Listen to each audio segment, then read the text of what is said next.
Hello friends, welcome back जावा learning hub. आज की session में हम अपने जावा के अंदर जो स्ट्रिंग के टॉपिक को डिस्कस कर रहे थे उसको ही कंटिन्यू रखेंगे। और हमने लास्ट सेशन में जो तीन क्लासेस थी स्ट्रिंग की, स्ट्रिंग स्ट्रिंग बिल्डर और स्ट्रिंग बफर, उसकी म्यूटेबिलिटी को टेस्ट किया था हमने एक प्रोग्राम क्रिएट करके उसके थ्रू। और जो सेकंड मोस्ट इम्पोर्टेंट फीचर है इन तीनों क्लास के बीच में, जो कि है थ्रेड सेफ्टी, आज उस पर्टिकुलर फीचर को भी हम एक प्रोग्राम के थ्रू टेस्ट करेंगे कि कैसे ये दोनों क्लासेस हमारी थ्रेड सेफ्टी में वर्क करती हैं और कैसे हमारी string builder class thread safe नहीं है और कैसे स्ट्रिंग बफर क्लास हमारी थ्रेड सेफ होती है। बाकी जो स्ट्रिंग क्लास होती है वो बाय डिफ़ॉल्ट थ्रेड सेफ होती है क्योंकि वो इम्यूटेबल होती है। उसके पर्टिकुलर ऑब्जेक्ट को हम क्रिएट करके फर्दर मॉडिफाई नहीं कर सकते। अगर कुछ मॉडिफिकेशन करते हैं तो न्यू ऑब्जेक्ट ही क्रिएट होता है उसका। लेकिन बाकी जो दोनों क्लासेज हमारी स्ट्रिंग बिल्डर और स्ट्रिंग बफर, ये दोनों म्यूटेबल क्लास हैं। और इनके फर्दर ऊपर जब हम थ्रेड सेफ्टी का टेस्ट करते हैं तो उस केस में हमारे पास जो स्ट्रिंग बफर क्लास है वो थ्रेड सेफ है और स्ट्रिंग बिल्डर क्लास है वो थ्रेड सेफ नहीं है। तो इस पर्टिकुलर कंसेप्ट को हम प्रोग्राम के थ्रू समझते हैं कि ये थ्रेड सेफ्टी का टेस्ट हम कैसे परफॉर्म कर सकते हैं इन दोनों क्लासेस के ऊपर। इसके लिए हम अपने विजुअल एडिटर पे चलते हैं। यहाँ पे न्यू प्रोग्राम क्रिएट कर लेते हैं, एक क्लास क्रिएट करते हैं अपन, क्लास थ्रेड सेफ्टी टेस्ट।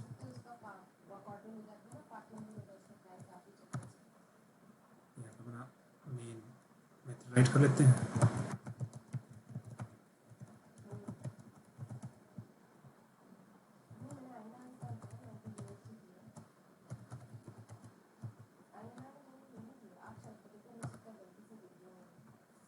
अब थ्रेड सेफ्टी टेस्ट को परफॉर्म करने के लिए हमें मल्टी थ्रेड इन्वायरमेंट क्रिएट करना पड़ेगा।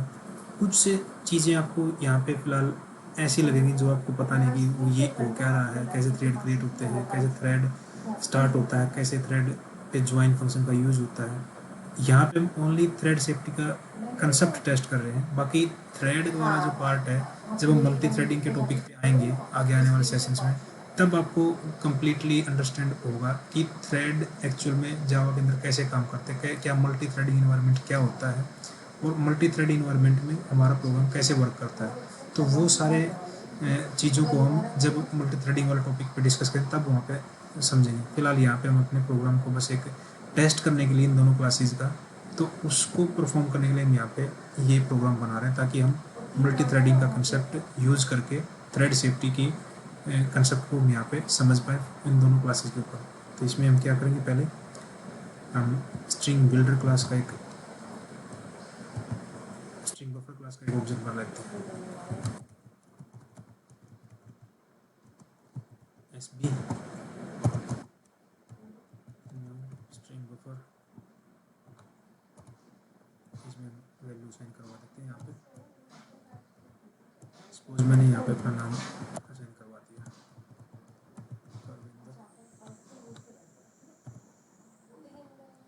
फिर मैं क्या करता हूँ, मैं दो थ्रेड क्रिएट करता हूँ। थ्रेड हमारी एक क्लास है जिसके हम ऑब्जेक्ट क्रिएट करेंगे। मैंने थ्रेड का एक ऑब्जेक्ट क्रिएट किया T1। इसमें फर्दर मैं कट करवाता हूँ।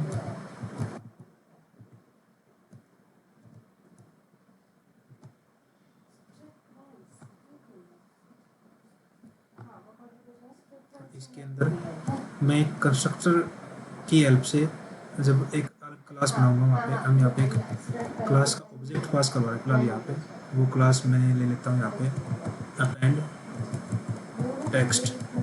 हम फर्दर एक क्लास बनाएंगे तब आपको समझ में क्या। यहाँ पे मैं क्या करूँगा, एक अपेंड क्लास नीचे बनाएंगे जो उसका ऑब्जेक्ट यहाँ पे इस थ्रेड के अंदर पास करवा रहा हूँ।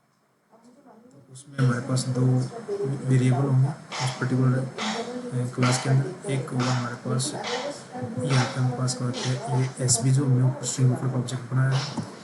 और एक नॉर्मल हम यहाँ पे टेक्स्ट पास करवा देते हैं जो अपेंड करेंगे वहाँ पे। या यहाँ पे हम कुछ टेस्ट पास करवा ही देते हैं। फिलहाल यहाँ पे क्या कर रहा हूँ मैं, स्पेस, और यहाँ पे मैं दे रहा हूँ सिंग अपेंड करवा रहा हूँ। फर्स्ट थ्रेड के केस में सिंग अपेंड करवा रहा हूँ। यहाँ पे सेकंड थ्रेड और क्रिएट कर लेते हैं हम अपना सेम कंसेप्ट के साथ में।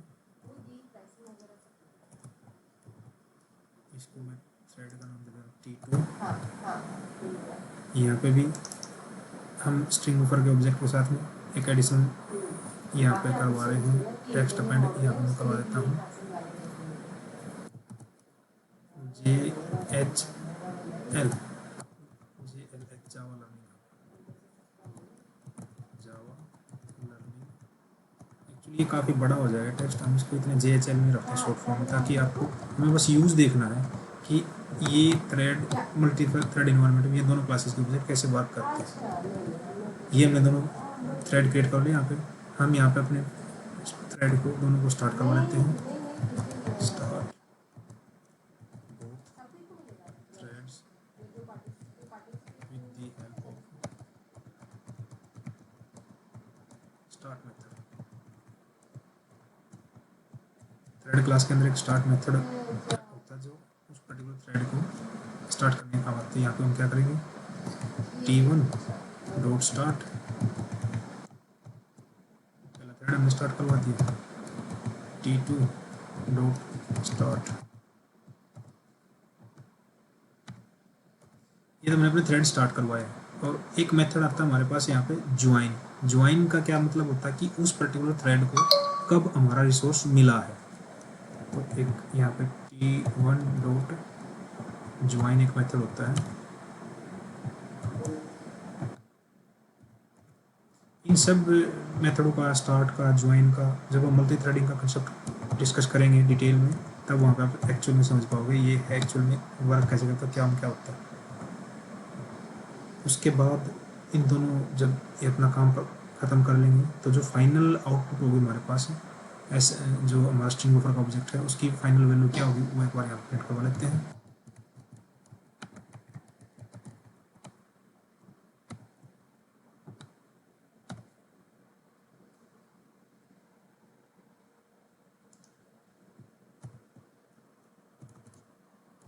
Final value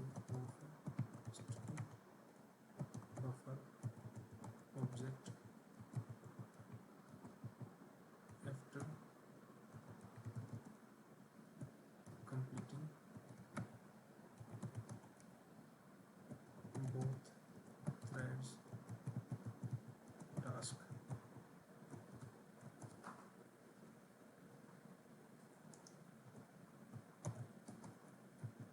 SP। अब तक हमने क्या किया है, एक स्ट्रिंग बफर क्लास का ऑब्जेक्ट क्रिएट किया है और फिर हमने थ्रेड क्लास के दो अलग अलग थ्रेड बनाए। थ्रेड क्लास को यूज करके हमने दो थ्रेड बनाए। उन दोनों थ्रेडों में हमने क्या किया, एक आने वाले नीचे भी हमने एक नई क्लास बनाएंगे। मैं क्लास क्रिएट कर लेता हूँ, फिर बाद में डिस्कस करेंगे हमने किया क्या।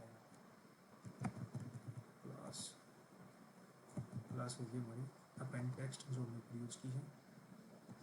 और ये एक्चुअली क्या करेगी, थ्रेड को रन कराने के लिए एक इंटरफेस होता है हमारे जावा के अंदर, रनेबल इंटरफेस बोलते हैं उसको। तो इस पर्टिकुलर क्लास को उस पर्टिकुलर रनेबल इंटरफेस को इम्प्लीमेंट करवाना पड़ेगा।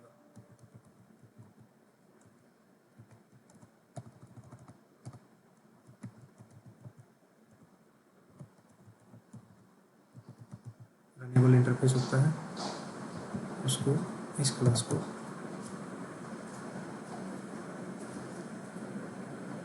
इम्प्लीमेंट कराना पड़ेगा उस इंटरफेस को।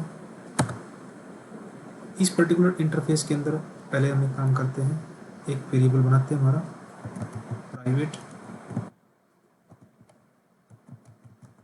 स्ट्रिंग बफर का। यहाँ पर फर्दर एक ऑब्जेक्ट क्रिएट करते हैं SB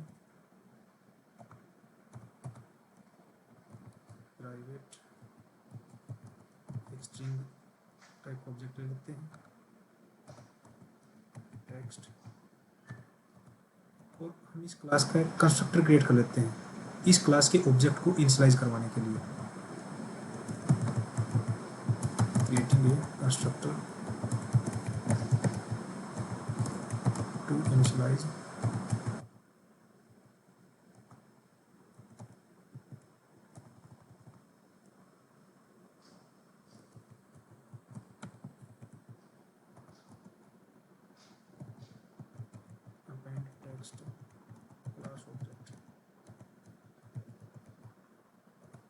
कंस्ट्रक्टर कैसे कॉल करते हैं?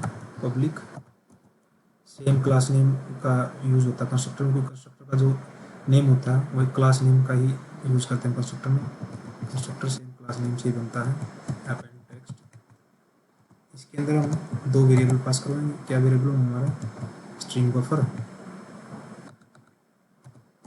एसबी, और एक हमारा होगा string text. This dot SB equal to SB and then this dot text equal to text. This keyword का यूज भी हम एक अलग से सेपरेट सेशन में डिस्कस करेंगे एक्चुअली दिस होता क्या है।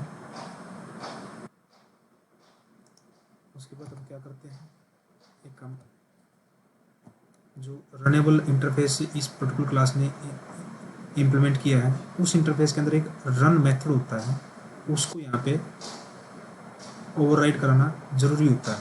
मीन्स उसको उसकी इम्प्लीमेंटेशन यहाँ पे देनी जरूरी होती है उस पर्टिकुलर इंटरफेस की। तो वो क्या है हमारा मेथड? पब्लिक वाइड रन,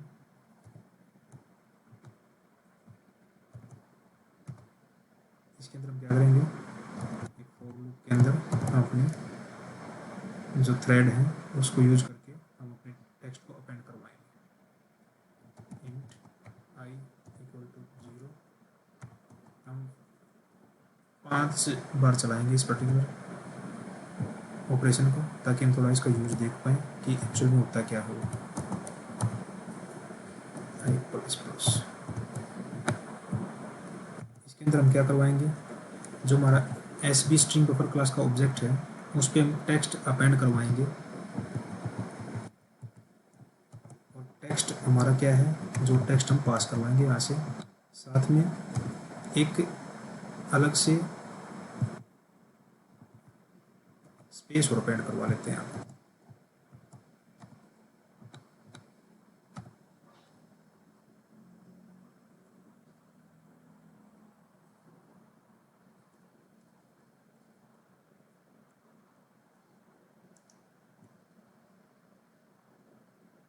यहाँ पे जो हमारा मेन मेथड है वो एक एक्सेप्शन थ्रो करेगा,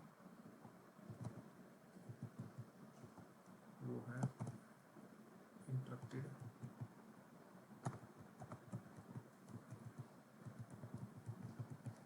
एक्सेप्शन।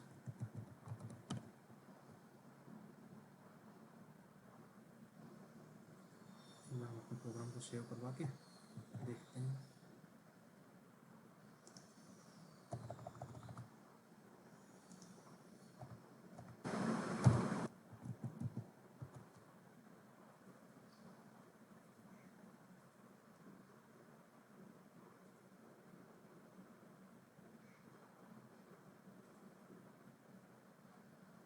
ओके, ये पहले भी हमने कभी यूज की हुई, तो ये चेंज कर लेते हैं।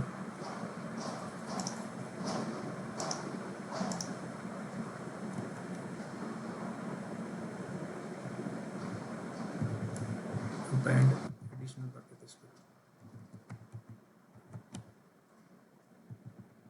एंड एडिशनल टेक्स्ट बना लेते हैं इसका क्लास का नेम।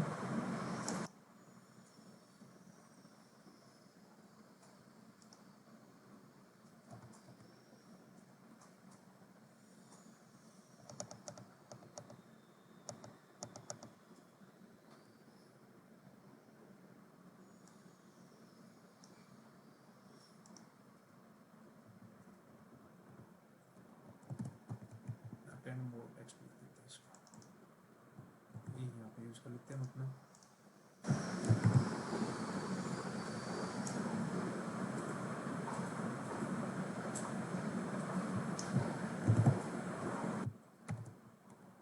न्यू,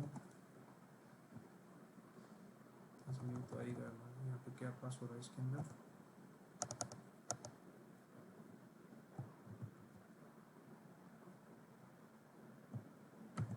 हम पास करवा रहे हैं अपना स्ट्रिंग बफर का ऑब्जेक्ट, और साथ में जो टेक्स्ट हम इसमें डलवा रहे हैं वो क्या था, सिंग।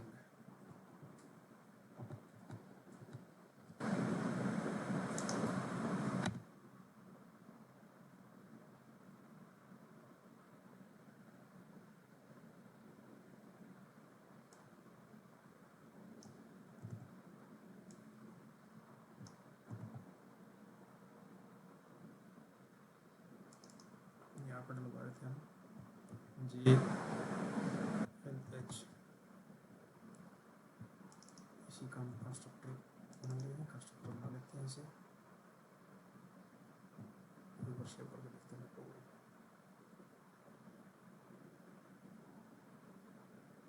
कि T2 आएगा हमारा, T2 control S,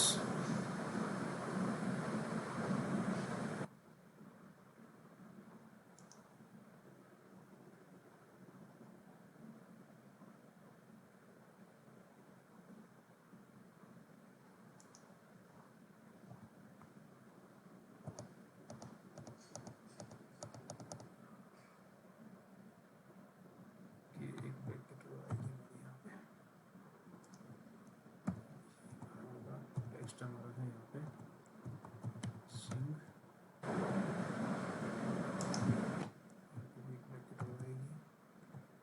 control S, डली नहीं यहाँ पे ब्रैकेट में, कंट्रोल एस, ये हमारे सारे रिमूव हो चुके हैं यहाँ से। एक बार अपने प्रोग्राम को यहाँ से रन करके देखते हैं क्या आउटपुट आती है हमारे पास, फिर इसको डिस्कस करेंगे आउटपुट को कि एक्चुअली हमने किया क्या इस प्रोग्राम के अंदर।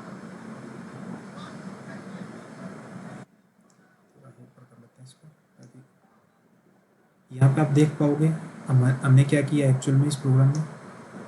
हमने पहले अपनी मेन क्लास के अंदर स्ट्रिंग बफर क्लास का एक ऑब्जेक्ट क्रिएट किया, और स्ट्रिंग बफर क्लास के ऑब्जेक्ट क्रिएट करने के बाद फिर हमने 2 थ्रेड क्रिएट किए, थ्रेड क्लास के 2 ऑब्जेक्ट क्रिएट किए यहाँ पे T1 T2, इनको आप कह सकते हैं। हमने 2 थ्रेड क्रिएट किए यहाँ पे। उन 2 थ्रेडों के अंदर हमने क्या किया, फर्दर एक एडिशनल क्लास हमने नीचे बनाई थी, अपेंड मोर टेक्स्ट। ये क्लास क्या कर रही है, जो स्ट्रिंग बफर क्लास का ऑब्जेक्ट है उसके ऊपर एडिशनल टेक्स्ट अपेंड कर रही है। और ये हमने 2 थ्रेड के थ्रू इस पर्टिकुलर स्ट्रिंग क्लास, जो स्ट्रिंग बफर क्लास का ऑब्जेक्ट है, उस पर साइमल्टेनियसली हमने दोनों थ्रेडों के थ्रू इस पर्टिकुलर ऑब्जेक्ट को कॉल करवाया और उसमें टेक्स्ट अपेंड करवाया अलग अलग। एक T1 थ्रेड ने इस पर्टिकुलर स्ट्रिंग बफर क्लास के ऊपर जो हमारी वैल्यू परविंदर के बाद सिंग अपेंड करवाया, दूसरे थ्रेड ने JLH अपेंड करवाया, जावा लर्निंग हब का जो एब्रीविएशन है हमारी, वो अपेंड करवाई यहाँ पे। फिर हमने दोनों थ्रेडों को स्टार्ट मेथड की हेल्प से स्टार्ट करवाया यहाँ पे, और फिर दोनों मेथड को हमने ज्वाइन करवाया। ज्वाइन का मेथड का मतलब क्या है कि हमने उस पर्टिकुलर थ्रेड को रिसोर्स अवेलेबल करवाए। रिसोर्स हमारा यहाँ पे क्या है, हमारा रिसोर्स है स्ट्रिंग बफर का ऑब्जेक्ट, और ये हमारा जो पर्टिकुलर थ्रेड के अंदर जो हमारा जो ये ऐड मोर टेक्स्ट के नाम से हमने जो क्लास बनाई थी, उसने जो इम्प्लीमेंट किया रनेबल इंटरफेस को। रनेबल इंटरफेस का काम क्या है कि जो हमारे थ्रेड है उसको हमारे थ्रेड को रन करवाना और उसके अंदर जो हमें टास्क परफॉर्म करवाना है वो एग्जीक्यूट करवाना। ये काम रनेबल इंटरफेस के अंदर जो हमारा रन मेथड होता है वो उसके द्वारा परफॉर्म होता है सारा काम है। हमने क्या किया फिर यहाँ पे फाइनली अपने जो दोनों जो हमारे थ्रेड है उन्होंने अपना टास्क कंप्लीट करने के बाद जो फाइनल आउटपुट आई हमारे पास, जो भी मॉडिफाई हो गया हमारा जो स्ट्रिंग बफर क्लास का ऑब्जेक्ट आया है उसको यहाँ पे हमने प्रिंट करवा लिया। अपेंड मोर क्लास ने क्या किया है, यहाँ पे रनेबल इंटरफेस को इम्प्लीमेंट किया है। रनेबल इंटरफेस के अंदर एक हमारा रन मेथड होता है जिसको थ्रेड को रन करवाने के लिए, थ्रेड की वर्किंग को परफॉर्म करवाने के लिए हमें इस पर्टिकुलर मेथड को की इम्प्लीमेंटेशन उस पर्टिकुलर क्लास के अंदर देनी पड़ती है, जो क्लास रनेबल इंटरफेस को इम्प्लीमेंट करती है। तो यहाँ पे जो रनेबल इंटरफेस को इम्प्लीमेंट किस क्लास ने किया है, अपेंड मोर टेक्स्ट की क्लास ने किया है। तो यहाँ पे इस पर्टिकुलर रन मेथड में हम क्या करवा रहे हैं कि जो स्ट्रिंग बफर क्लास का ऑब्जेक्ट है उसके अंदर हम अपना टेक्स्ट अपेंड करवा रहे हैं और उस टेक्स्ट के बाद एक स्पेस अपेंड करवा रहे हैं। ये टेक्स्ट जो हम अपेंड करवा रहे हैं वो 5 बार अपेंड करवा रहे हैं। 5 बार अपेंड क्यों करवा रहे हैं, ताकि हम देख पाएँ कि जब इस पर्टिकुलर थ्रेड T1 को ऑब्जेक्ट मिला, हमने T1 T2 को दोनों को साथ में स्टार्ट करवाया और साथ में उनको एक तरीके से रिसोर्स अवेलेबल करवाए हैं। लेकिन ये हमारी जो स्ट्रिंग बफर क्लास है ये एक सिंक्रोनाइजेशन के कंसेप्ट पे काम करती है। सिंक्रोनाइजेशन कंसेप्ट क्या हुआ कि एक बार रिसोर्स जिस थ्रेड को मिल गए तो पहले वो थ्रेड अपना काम ख़त्म करेगा और उसके बाद ही जो दूसरा थ्रेड हमने जो इनिशिएट करवाया, स्टार्ट करवाया है, उसके बाद ही उस थ्रेड को रिसोर्स अवेलेबल होंगे टू परफॉर्म देयर टास्क। तो यहाँ पे सिंक्रोनाइजेशन के प्रोसेस की वजह से हुआ क्या है, जब हमने इस पर्टिकुलर प्रोग्राम को रन किया तो पहले तो परविंदर के बाद सिंग सिंग सिंग सिंग 5 बार ये अपेंड हुआ है टेक्स्ट, जो कि T1 थ्रेड ने करवाया है। और उसके बाद जब इसका T1 थ्रेड का काम ख़त्म हो गया, उसके बाद T2 थ्रेड को रिसोर्स अवेलेबल हुआ। रिसोर्स उस टाइम पे क्या हो गया था हमारे पास, परविंदर सिंह। उसके बाद इसने क्या किया है, JLH रिसोर्स JLH टेक्स्ट को उस पर्टिकुलर स्ट्रिंग के ऑब्जेक्ट के जो मॉडिफाई होकर आया था T1 द्वारा, तो उसके बाद वो पर्टिकुलर टेक्स्ट अपेंड किया है उस पर्टिकुलर ऑब्जेक्ट के बाद। और हम जब यहाँ पे फाइनल आउटपुट को प्रिंट करवा के देख रहे हैं तो हमारे पास फाइनल आउटपुट में यही दिख रहा है आपको कि पहले परविंदर के बाद 5 टाइम सिंह T1 थ्रेड ने अपेंड करवाया, उसके बाद JLH 5 टाइम T2 थ्रेड ने अपेंड करवाया इस पर्टिकुलर स्ट्रिंग के अंदर। तो ये एक्चुअल में कंसेप्ट हमें दिखा रहा है कि स्ट्रिंग बफर क्लास हमारी सिंक्रोनाइज वे में काम करती है। सिंक्रोनाइज वे में काम करती है इसलिए ये क्लास हमारी थ्रेड सेफ है। मीन्स क्या हुआ थ्रेड सेफ का, कि जब एक पर्टिकुलर थ्रेड को रिसोर्स मिल जाता है तो इन बिटवीन कोई दूसरा थ्रेड उस रिसोर्स को अवेल नहीं करा सकता, और पहले थ्रेड 1 का टास्क कंप्लीट होगा जिसको वो पहले रिसोर्स अवेलेबल हुआ है, उसके बाद ही थ्रेड 2 उस पर्टिकुलर रिसोर्स को यूज़ करके अपना टास्क परफॉर्म कर सकता है। तो इस तरीके से इस टेस्ट को देखते हुए हम देख पा रहे हैं यहाँ पे कि हमारी स्ट्रिंग बफर क्लास वो थ्रेड सेफ है और ये सिंक्रोनाइजेशन के प्रोसेस पे काम करती है। तो सेम वे में हम एक काम करते हैं, इसी क्लास में हम एक और ऑब्जेक्ट बनाते हैं अपना स्ट्रिंग बिल्डर क्लास का, ताकि हम थोड़ा समझ पाएँ कि डिफरेंस क्या है। हालांकि ये जो एक्चुअल डिफरेंस जो इसका है थ्रेड सेफ्टी का, और जो थ्रेड 1 थ्रेड 2 के बारे में देख रहे हैं, कई बार क्या करता है, अगर हम नंबर ऑफ थ्रेड यहाँ पे हमने 2 ही लिए हैं, अगर 2 नंबर ऑफ थ्रेड से कई बार क्या होता है स्ट्रिंग बफर और स्ट्रिंग बिल्डर क्लास के जब प्रोग्राम को हम एग्जीक्यूट करते हैं तो डिफरेंस हमें पता लग नहीं पाता। तो उस डिफरेंस को समझने के लिए या तो हमें नंबर ऑफ थ्रेड बहुत ज़्यादा यूज़ करने पड़ेंगे, या फिर एक एडिशनल चीज़ होती है जिसके अंदर हम एक स्लीप मेथड होता है थ्रेड के ऊपर जो हम इम्प्लीमेंट करते हैं, उसके थ्रू हम थोड़ा इन दोनों के जो थ्रेड T1 और T2 के बीच में थोड़ा गैप दिलाने के लिए हम उस स्लीप मेथड का यूज़ करते हैं। तो उसी स्लीप मेथड का यूज़ करके हम जब हम स्ट्रिंग बिल्डर क्लास का ऑब्जेक्ट बनाएंगे तो उसकी वर्किंग को समझेंगे। तो पहले मैंने इसको स्ट्रिंग बफर के ऑब्जेक्ट को कमेंट करवा दिया, और यहाँ पे मैं एक स्ट्रिंग बिल्डर क्लास का ऑब्जेक्ट क्रिएट कर लेता हूँ। इसका भी नाम SB दे देता हूँ मैं, क्योंकि उसको मैंने कमेंट करवा दिया। स्ट्रिंग बिल्डर, और इसमें मैं इस बार टेक्स्ट कुछ और लेता हूँ। टेक्स्ट एरिया में यहाँ पे हेलो,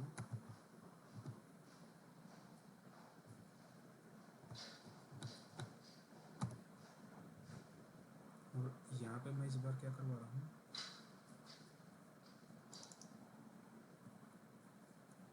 यहाँ पे कर लेते हैं इसको इंडिया, और इसको कर लेते हैं, मैं इसको भी कमेंट कर देता कि हम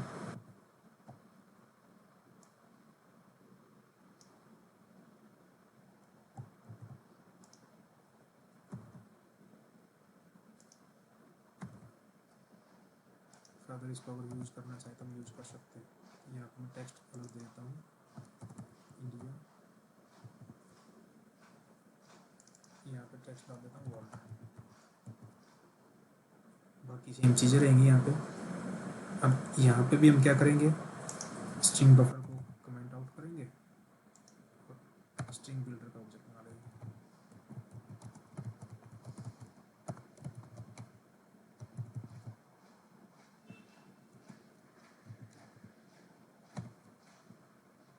इस पर्टिकुलर मेथड के कंस्ट्रक्टर का हम क्या करेंगे, कॉपी करके इसका डुप्लीकेट यहाँ पर बना लेते हैं।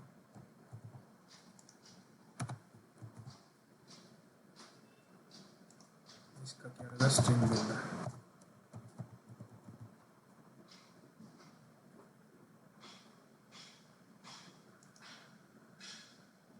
अब डिफरेंस समझने के लिए थोड़ा, जैसे मैंने पहले कहा था कि अगर सेम प्रोग्राम को हम रन करेंगे, यहाँ पे एक बार रन करके देख लेते हैं, तो उस केस में हमें हो सकता है आउटपुट हमारे जो स्ट्रिंग बिल्डर क्लास की थी, बफर क्लास की थी, वही आउटपुट हमें स्ट्रिंग बिल्डर क्लास की भी मिले, क्योंकि ये एक तरीके से हम छोटे से उसको कंसेप्ट को लेके चल रहे हैं। यहाँ पे हमने थ्रेड एक तरीके से 2 ही थ्रेड लिए हैं। अगर हम उस पर्टिकुलर डिफरेंस को उसमें लिया तो हमारे पास मल्टीपल, ये लगा लो जैसे हमारे मशीन के ऊपर मतलब हज़ारों में थ्रेड चलते हैं साइमल्टेनियसली, तब हमें वो चीज़ का डिफरेंस पता लग सकता है। या फिर हम स्लीप टाइम दें इसमें काफ़ी सारा, इस पर्टिकुलर एक टास्क के परफॉर्म होने का दूसरे टास्क के परफॉर्म होने, तब जाके हमें पता लगता है उस चीज़ का। तो एक बार पहले एज इट इज़ को रन करके देखते हैं कि हमारे आउटपुट में डिफरेंस क्या आता है।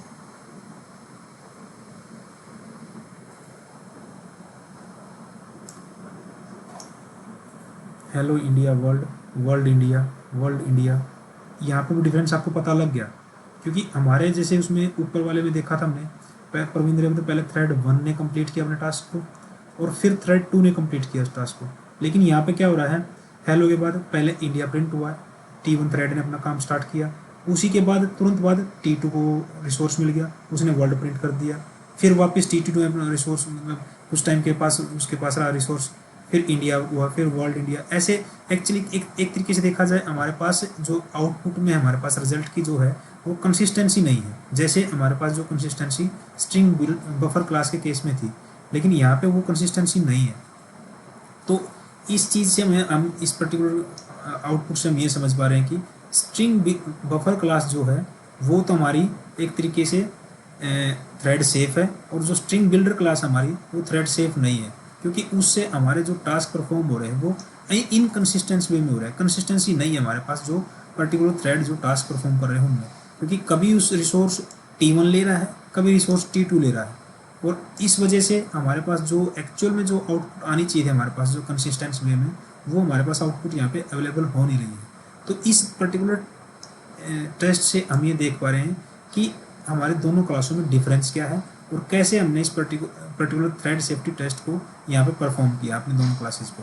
अगर यहाँ पे हमें डिफरेंस नहीं दिखता तो यहाँ पे हम स्लिप मेथड का यूज़ करते, उसके बाद हम थोड़ा डिफरेंस देख पाते कि एक्चुअल में हमारी आउटपुट में डिफरेंस क्या रहा है। लेकिन यहाँ पे हमें, जैसे मैंने पहले बताया था कि कई बार हमें रिजल्ट सेम मिलते हैं दोनों के, तो सेम के उसको डिफरेंशिएट करने के लिए या तो हमारे पास नंबर ऑफ थ्रेड बहुत ज़्यादा होने चाहिए अपने प्रोग्राम के अंदर, तब हम उस आउटपुट की इनकन्सिस्टेंसी को देख पाएंगे जो यहाँ पे भी हमें दिख रही है, या फिर हमें स्लीप मेथड का यूज़ करना पड़ेगा इस पर्टिकुलर रन मेथड के अंदर, तब जाके हम उस पर्टिकुलर आउटपुट को देख पाएंगे। लेकिन हमें यहाँ पे डिफरेंस विदाउट स्लीप मेथड का यूज़ किए ही मिल गया हमें, और यहाँ से इस पर्टिकुलर टेस्ट से हम समझ पा रहे हैं कि ये दोनों क्लासेज थ्रेड सेफ्टी के कंसेप्ट को कैसे परफॉर्म करती हैं और कौन सी क्लास थ्रेड सेफ है और कौन सी क्लास थ्रेड सेफ नहीं है। स्ट्रिंग क्लास के ऊपर हमें ये मेथड परफॉर्म करने की ज़रूरत नहीं है, क्योंकि string class by default thread safe होती है, क्योंकि वो क्लास इम्यूटेबल है। इम्यूटेबल मीन्स उस पर्टिकुलर क्लास के ऑब्जेक्ट क्रिएट करने के बाद हम उसको मॉडिफाई नहीं कर सकते। अगर उस क्लास के ऑब्जेक्ट को मॉडिफाई करते हैं, उस पर्टिकुलर वैल्यू के ऊपर कुछ अपेंड या कुछ अलग टेक्स्ट ऐड करते हैं, तो उससे क्या होता है, एक न्यू ऑब्जेक्ट क्रिएट होता है, कि ना कि उस पर्टिकुलर सेम ऑब्जेक्ट पे ही कुछ मॉडिफिकेशन। तो यहाँ पे हमने इस कंसेप्ट को डिस्कस कर लिया है, और हमने एक तरीके से स्ट्रिंग का जो हमारे पास टॉपिक थे, तीनों क्लासेस थी, वो डिस्कस की हमने। स्ट्रिंग बिल्डर, स्ट्रिंग बफर, उनका क्या यूज है और उनका क्या डिफरेंस है। एक बार जो हमने कंसेप्ट यूज किया था, स्ट्रिंग की जो स्पेशल मेमोरी है जहाँ पे हमारा जो स्ट्रिंग क्रिएट होती है लिटरल के थ्रू जो सेव होती जाके वहाँ पे, वो होता स्ट्रिंग पूल। दूसरी मेमोरी थी हमारे पास हीप एरिया बोलते हैं उसको, हीप मेमोरी बोलते हैं। तो ये एक थ्योरेटिकल कंसेप्ट है। तो इस कंसेप्ट को नेक्स्ट सेशन में एक बार डिस्कस कर लेते हैं कि एक्चुअल में हीप एरिया मेमोरी क्या होती है और स्ट्रिंग पूल मेमोरी क्या होती है, और कौन सी मेमोरी कहाँ पे यूज होती है, और दोनों के क्या बेनिफिट है और दोनों में क्या डिफरेंस है। नेक्स्ट सेशन में इसको एक बार थ्योरेटिकल वे में एक सेशन क्रिएट करके, एक वीडियो क्रिएट करके उसको समझते हैं। Till then, thank you, thanks for watching.